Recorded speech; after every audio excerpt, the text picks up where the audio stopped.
নমস্কার, CNN 24 এর আজকের সংবাদে আমি শিবানী আপনাদের সবাইকে জানাই স্বাগত। প্রথমে দেখে নেব আজকের সংবাদ শিরোনাম। জমি বিবাদের জেরে মারপিটের ঘটনা সুনাই কাজিডোর প্রথম খণ্ডে, মহিলা সহ আহত 2। নিলামবাজারে ভয়াবহ সড়ক দুর্ঘটনা, হত 1, আহত 5, 3 জনের অবস্থা অতি সংকটজনক। বেতুকান্দি পেরাঙ্গা তৃতীয় খণ্ডের যুবকের মৃত্যু, আটক 1। শিলচর পুরসভায় সিন্ডিকেট রাজ চলছে, অভিযোগ তৃণমূল সাংসদ সুস্মিতা দেবের। অসম সংখ্যালঘু উন্নয়ন বোর্ডের 2023 ও 24 বিত্তীয় বর্ষের বিভিন্ন প্রকল্প বিতরণের নামে চলছে ব্যাপক অনিয়ম সহ কেলেঙ্কারি অভিযোগ। এবারে আজকের সংবাদ বিস্তারিত। বাড়ির রাস্তার সীমানার পিলারের সূত্রপাত ধরে ব্যাপক মারপিটের ঘটনা ঘটল সুনাইর কাজিডোর প্রথম খণ্ডে। মারপিটের ঘটনায় এক মহিলা সহ বেশ কয়েকজন আহত হয়েছেন। এ নিয়ে সুনাই থানায় 10 জনকে অভিযুক্ত করে মামলা দায়ের করেন বাদীপক্ষের শামসুল হক লস্কর। এজাহারে শামসুল হক জানান, বাড়ির রাস্তায় সীমানা নিয়ে বিবাদী হীরামণি লস্করের সঙ্গে বিবাদ চলছিল। বর্তমানে গ্রামের রাস্তায় পিডব্লিউডির সড়কের সঙ্গে ড্রেন নির্মাণের কাজ শুরু হয়। বৃহস্পতিবার বিকেলে তিনি পিলার সম্পর্কে কাজে নিয়োজিত থাকা কর্মচারীর সঙ্গে কথা বলেন। তখন আচমকা বিবাদী হীরামণির পুত্র রিপন আহমেদ লস্কর এসে অর্থনৈতিক কথাবার্তা শুরু করে। রিপন আহমেদ দা দিয়ে আক্রমণ করলে প্রাণের ভয়ে তিনি বাড়িতে দৌড়াইয়া গেলেও তার পিছনে গিয়ে দলবদ্ধভাবে অনাধিকার প্রবেশ করে ঘরবাড়ি ভাঙচুর সহ পরিবার পরিজনদের উপর প্রাণঘাতী হামলা চালানো হয়। এতে কমেও 7 জন জখম হয়েছে।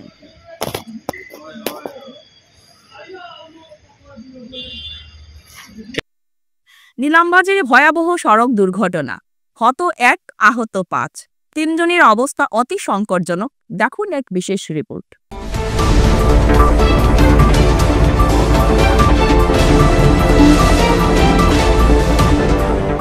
শুক্রবার শ্রীভূমি জেলার নিলামবাজারে ভয়ঙ্কর সড়ক দুর্ঘটনা সংঘটিত হয়েছে।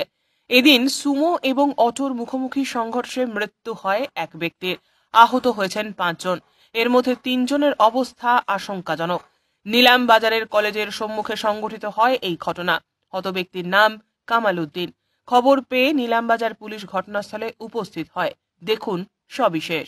দুইটা গাড়ি আমি সামনে আমার বাচ্চারা স্কুলে দিতে আসছি, তো হঠাৎ করে অটো দিয়ে সুমোটা গিয়ে জোর ধাক্কা দিয়ে আর অটোটা পাল্টি খাই নিয়েছে। সঙ্গে সঙ্গে গিয়ে আমরা দৌড়িয়া গাড়িটার পাল্টি খাওয়াই এটা মানুষগুলো পাইতে দিয়ে একটা চেপটা লাগিয়েছে। একটা তো জায়গাটা প্রায় চারজন মারা গেছে, বাকি সব মানে মেজর। কতিপয় যুবকের মারপিটের জেরে চিকিৎসাধীন থাকার পর প্রাণ হারালো শহরের পার্শ্ববর্তী বেতুকান্দির অমর দাস, পেশায় অটোচালক যুবক।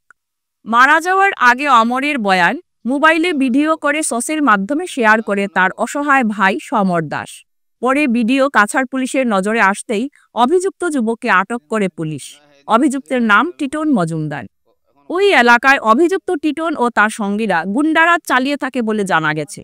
এদিকে তার ভাই পুলিশে এজাহার করে শুক্রবার তার ভাইয়ের হত্যায় জড়িত বাকি ব্যক্তিদের শীঘ্রই গ্রেফতার ও সুবিচারের দাবি জানায় সমর।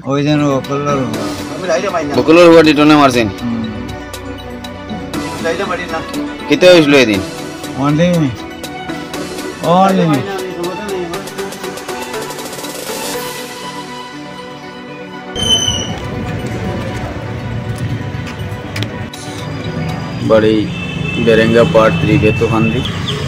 আমার গত 20 ডিসেম্বর আমার বড় ভাই অমর দাস রাত্রে কে বা কাহারা এসে বাড়িতে এসে তাকে মারধর করে। তারপর আমি ধনীপুর মতিনগরের এখানে পদ্মপুরাণ গানে ছিলাম। তো সেখান থেকে শোনার পরে পরদিন বাড়িতে আসি। আসার পর অবস্থা দেখি তার পেশাব পর্যন্ত হয় না। দেখিয়া ট্রিটমেন্টের লাগিয়া প্রাইভেট ডাক্তারের কাছে নিয়ে যাই। তারপরে প্রাইভেট ডাক্তারও রেফার করছে মেডিকেল ইমার্জেন্সি। এরপরে সিভিল হসপিটালেও নেওয়ার পরে এক্সরে সিটি স্ক্যান করা সোনোগ্রাফি করা হয়েছে।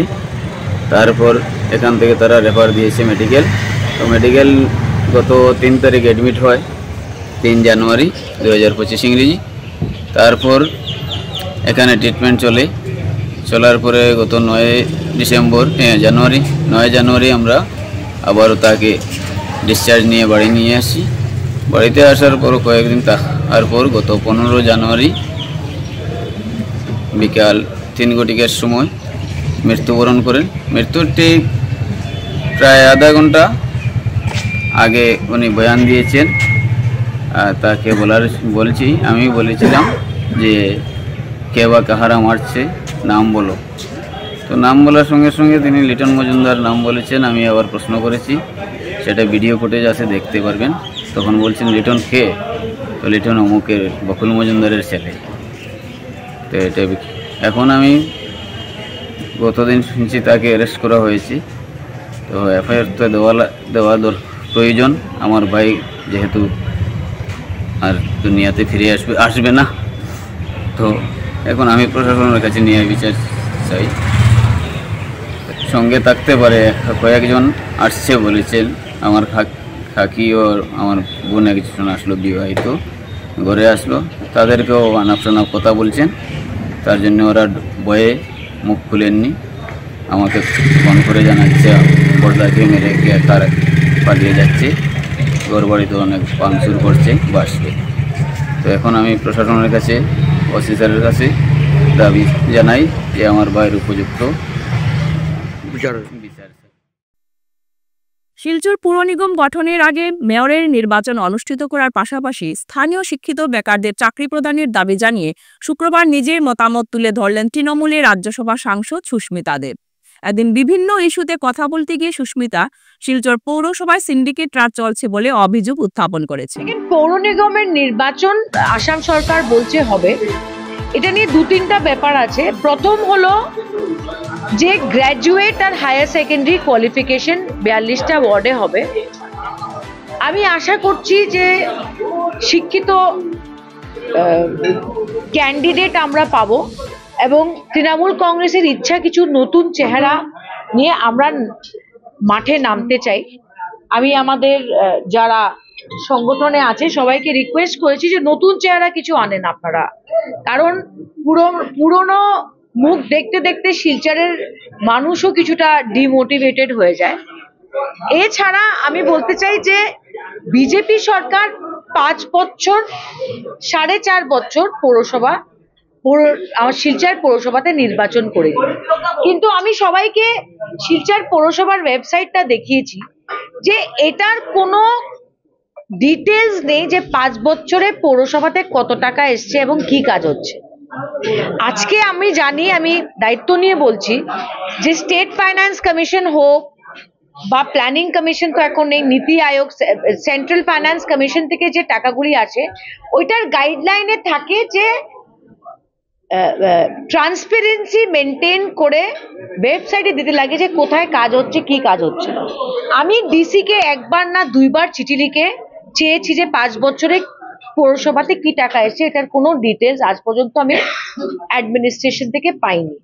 নির্বাচনটা যে হবে, 5 বছর যে বিজেপির সরকার উইদাউট ইলেক্টেড বোর্ড চালালো, ওদের কাজের খতিয়ানটা আমরা কোথা থেকে পাবো? এনার ডেমোক্রেসি বুঝতে হলে যে কোন দলের কতটুকু কাজ হয়েছে বা কি ভুল ত্রুটি আছে, we have to see their work. Nobody has details. পৌরসভা একটা সিন্ডিকেটের মতো চলছে। আমি একবার না বারবার বলছি, কেউ জানে না এইগুলা যে প্রকল্প সিলেকশন হচ্ছে, কে সিলেকশন করছে? পাবলিক করছে, এমএলএ করছে, এমপি করছে, কে সিলেকশন করছে এগুলা স্কিম? আমরা তো জানি না। 2 নম্বর কথা হলো, আমি মনে করি যে পৌরসভাতে স্টেবিলিটি আনতে হলে মেয়রের ইলেকশনটা ডাইরেক্ট হলে ভালো হয়, নালে অনস্থা আসবে। আরেকটা ট্রেন্ড আমি দেখছি, অনেকে বলছে আমরা ইন্ডিপেন্ডেন্ট দাঁড়িয়ে যাব। ইন্ডিপেন্ডেন্ট তো যারা ইন্ডিপেন্ডেন্ট দাঁড়িয়ে যদি জিতে আসে, আমি মনে করি যে একটা চান্স আছে যে সব সময় মেয়র এর উপরে একটা প্রেশার থাকবে যে আমরা এটা না পেলে ফেলে দেবো মেয়রকে, এটা না পেলে আমরা মেয়রকে অনস্থা আনবো। মেয়রের ডাইরেক্ট ইলেকশন হলে আমি মনে করি ভালো হয়। এছাড়া একটা নগর নিগম যদি সফল করতে হয়, তবে ইন্টারনাল অ্যাডমিনিস্ট্রেটিভ স্ট্রাকচারটাকে পুরোটাকে বদলাতে হবে, যেটা কর্পোরেশন অ্যাক্টে আছে আসামে।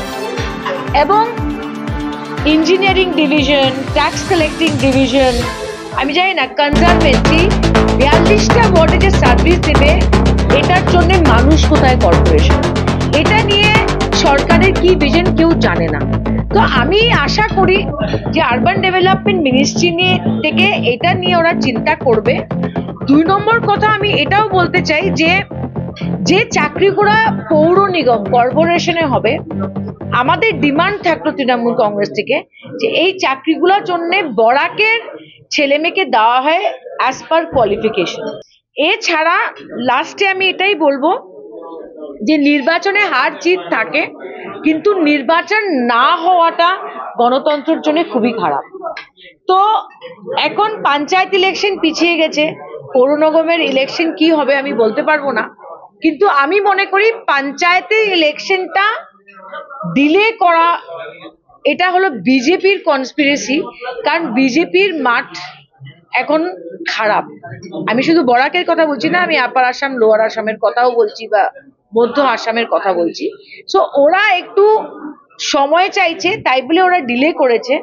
আমি শুনতে চাই না যে এপ্রিল মাসে সদ্য মুখ্যমন্ত্রী বলবেন যে এতিয়া তো বানপানি হয়ে গেল, আমরা ইলেকশন করতে পারবো না। সো আমি রিকোয়েস্ট করব যে আসামে কে হারবে কে জিতবে এটা জনসাধারণ, দের শুড বি পঞ্চায়েত ইলেকশন, আর পৌর নিগমের ইলেকশনটাও জন্য হয়, আদারওয়াইজ শিলচরে শুধু সিন্ডিকেট চলবে। অসম সংখ্যালঘু উন্নয়ন বোর্ডের 2023-24 বিত্তীয় বর্ষের বিভিন্ন প্রকল্প বিতরণের নামে চলছে ব্যাপক অনিয়ম সহ কেলেঙ্কারি অভিযোগ উঠছে। সংখ্যালঘু প্রকল্প যাচাইয়ের হিতাধিকারীদের তালিকায় ধরা পড়ল হিন্দুদের ধর্মীয় ব্যক্তিদের একাধিক নাম। গোটা বিষয়টি প্রকাশ্যে আসতে ব্যাপক চাঞ্চল্যের সৃষ্টি হয়েছে রাজ্য জুড়ে।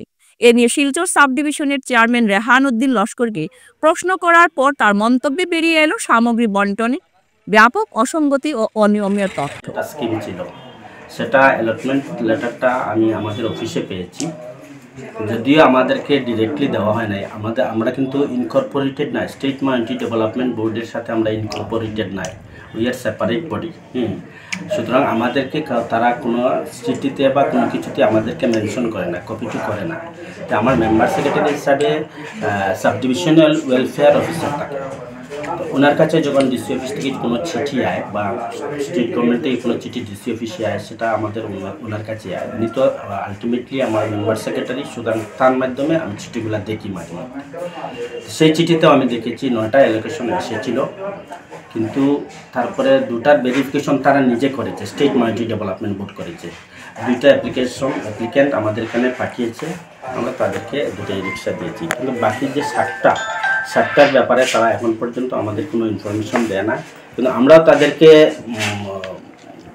মানে একটা চিঠি দেওয়ার জন্য আমি আমার অফিসার মহাশয়কে বলেছি যে একটা ক্লারিফিকেশন চিঠি আমাদের দরকার আছে, কারণ লোক তো আমাদেরকে জিজ্ঞেস করবে, যদি আমরা ইনকর্পোরেটেড না স্টেট মাইনরিটি ডেভেলপমেন্ট বোর্ডের সাথে, কিন্তু বেনিফিশিয়ারিজগুলো তো সব শিলচরের, তারা তো আমাদেরকে জিজ্ঞেস করবে, কারণ আমি একটা পোস্টে আছি যখন। সেই হিসাবে নিশ্চয়ই উনি চিঠি দিয়েছেন, আর সেটা ক্লারিফিকেশন এখনও কিছু আসেনি। যদি আসে নিশ্চয়ই আপনারা খবর পাবেন বা আমিও জানতে পারবো। আচ্ছা, এই যে প্রকল্প না, এই জন্য না, এই যে রিসিভিং মেশিন সেগুলো অন্যটা। আচ্ছা, সেটা স্কিম। এই যে মানে ধর্মীয় সংখ্যালঘু হতে হবে, অ্যাপ্লিক্যান্ট আমার কাছে এসেছিল আজ থেকে 2-3 দিন আগে। আমি তাদেরকে বলেছি, দেখুন ভেরিফাই তো আমাদের অফিসিয়ালি করবে, আমরা পলিটিক্যাল পার্টি থেকে যেহেতু আমাদেরকে এখানে ডেপুট করা হয়েছে এই পোস্টে, যেহেতু পলিটিক্স ইনভলভ আছে, সুতরাং আমাদেরকে একটা প্রাইমারি ভেরিফিকেশন আমাদেরকেও করতে হবে, আপনারা কারা বা কী জন্য জিনিসগুলো নিচ্ছেন, দোকান আছে কি না, বা আপনাদের চলবে কি না, বা এগুলো আজকাল অনেক ফেক হয়ে যায়, মেশিন নিয়ে অনেক কিছু করে দেয়। সুতরাং আমাদের একটা দেখাশোনার দরকার আছে। সেই হিসাবে তারা আমার কাছে এসেছিল, তখন আমি তাদেরকে বলেছি, ঠিক আছে আপনারা ভ্যালিড ডকুমেন্টস নিয়ে আসুন, যদি আপনারা ডাইভার্টেড হন বা মাইনরিটি হন, ভ্যালিড ডকুমেন্ট নিয়ে আসুন, তারপরে আপনাদেরকে জিনিস দেওয়া হবে। আর যদি ভ্যালিড ডকুমেন্টস না থাকে তাহলে তো আমরা কেন অফিসার কেউ পারবে না সেটা দিতে। উজান তারাপুরে দুর্ঘটনায় হত কিশোর, মাধ্যমিক পরীক্ষায় বসা হলো না আব্দুর রহিম লস্করের। উজান তারাপুর হাই স্কুলের 10ম শ্রেণীর ছাত্র সে। ফেব্রুয়ারির মাসে মাধ্যমিক পরীক্ষা শুরু হবে। স্কুল শিক্ষার পাশাপাশি মাদ্রাসায় পড়াশোনা করত আব্দুর রহিম লস্কর। তার বাড়ি লক্ষ্মীপুর থানা এলাকার উজান তারাপুরে। শুক্রবার এক সড়ক দুর্ঘটনায় প্রাণ হারিয়েছে মাধ্যমিক পরীক্ষার্থী আব্দুর রহিম লস্কর। বিকেল অনুমান ৩টে আলিপুর হাসপাতালের সম্মুখে ৩৭ নম্বর জাতীয় সড়ক দিয়ে বাইক নিয়ে যাওয়ার পথে একটি অটোরিকশার সঙ্গে সংঘর্ষে মারাত্মক আহত হয়েছিল আব্দুর রহিম। প্রত্যক্ষদর্শীরা মারাত্মক আহত রহিমকে সঙ্গে সঙ্গে আলিপুর বোরেজ মেমোরিয়াল খ্রিস্টান হাসপাতালে নিয়ে যান। সেখানে পৌঁছার পর আহত আব্দুর রহিম লস্করের মৃত্যু ঘটে।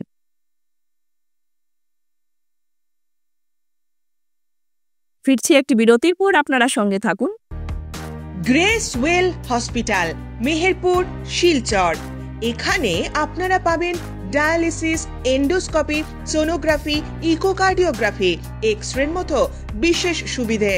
উন্নত মানের ডাক্তারি পরিষেবার পাশাপাশি পাবেন আইসিইউ, এনআইসিইউ, ইনডোর, আউটডোর এবং যে কোনো রকম সার্জারি অত্যন্ত সুলভ মূল্যে এবং অত্যাধুনিক মানের। গ্রেস ওয়েল হসপিটাল বিভিন্ন ধরনের চিকিৎসা পরিষেবার পাশাপাশি এখানে আপনারা পাবেন বন্ধাত্ব কাটিয়ে মাতৃত্ব এবং পিতৃত্বের আশ্বাস।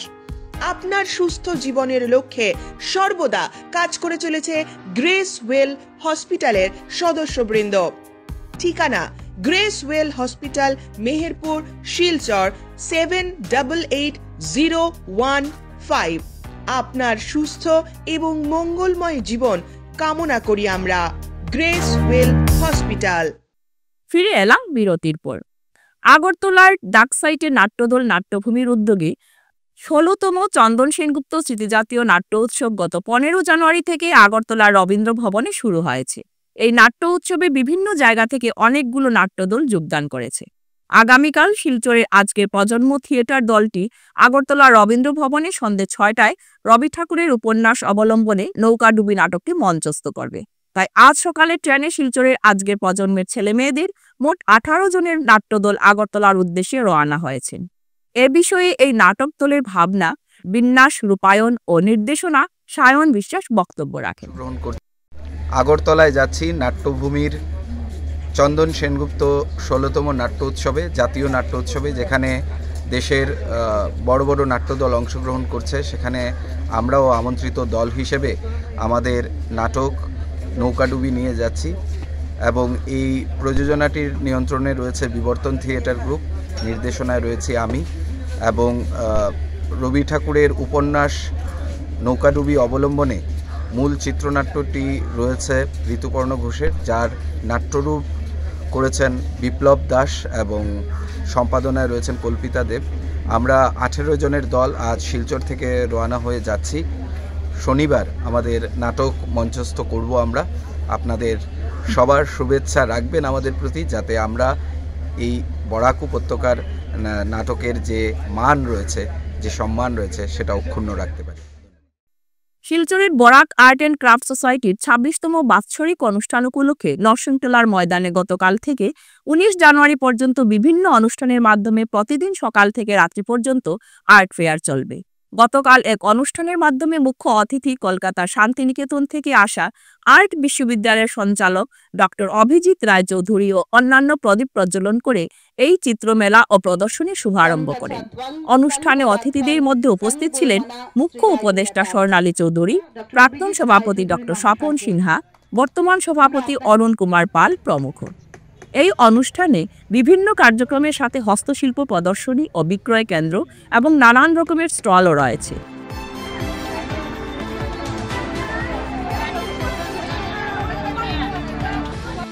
আর্টের সংস্থা গঠন করা হয়েছিল এবং হচ্ছে, কিন্তু বরাক আর্ট এন্ড ক্রাফটের মধ্যে ওদের সঙ্গে আমাদের মৌলিক পার্থক্যটা হলো, আমরা সংস্থাটা গঠন করেছি বরাকের আর্টের সার্বিক উন্নয়নের জন্য, বরাকের প্রতিভাধর শিল্পীদের একটা মঞ্চ তুলে দেওয়া, বরাকের শিল্পকে উন্নত করা, ছড়িয়ে দেওয়া। আজকে আমরা এই লক্ষ্যে কিন্তু আমরা সাকসেস হয়েছি। আজকে যে কচি কাচারা যে বসে ছবি আঁকছে, আলপনা আঁকছে, এতটা স্টল এসেছে, সেটা বরাক আর্ট এন্ড ক্রাফট সোসাইটির একটা বিরাট সফলতা। আমরা নতুন প্রজন্মকে চিত্রশিল্পের সাথে আমরা জড়াতে পেরেছি, সেটাই আমাদের লক্ষ্য ছিল বরাক আর্ট এন্ড ক্রাফট সোসাইটির। ফলে আজকের এই যে আর্ট ফেয়ার, 26তম আর্ট ফেয়ার একটা সংস্থাকে কন্টিনিউশনে নিয়ে যাওয়াটাই অনেক বড় কথা। যে কোনো দিন যে কোনো সংস্থা গড়ে তোলা যায়, কিন্তু সেটাকে টিকিয়ে রাখাটা হলো মেইন কথা। সেদিক থেকে Barak art and craft society success. আজকের এই চিত্রমেলাতে আমরা সবাইকে স্বাগত জানাই। 4 দিন চলবে, সবাইকে উৎসাহ দিন, সবাইকে শুভেচ্ছা জানিয়ে আমার সংক্ষিপ্ত বক্তব্য শেষ করব। আজকের সংবাদ এ পর্যন্তই। নমস্কার।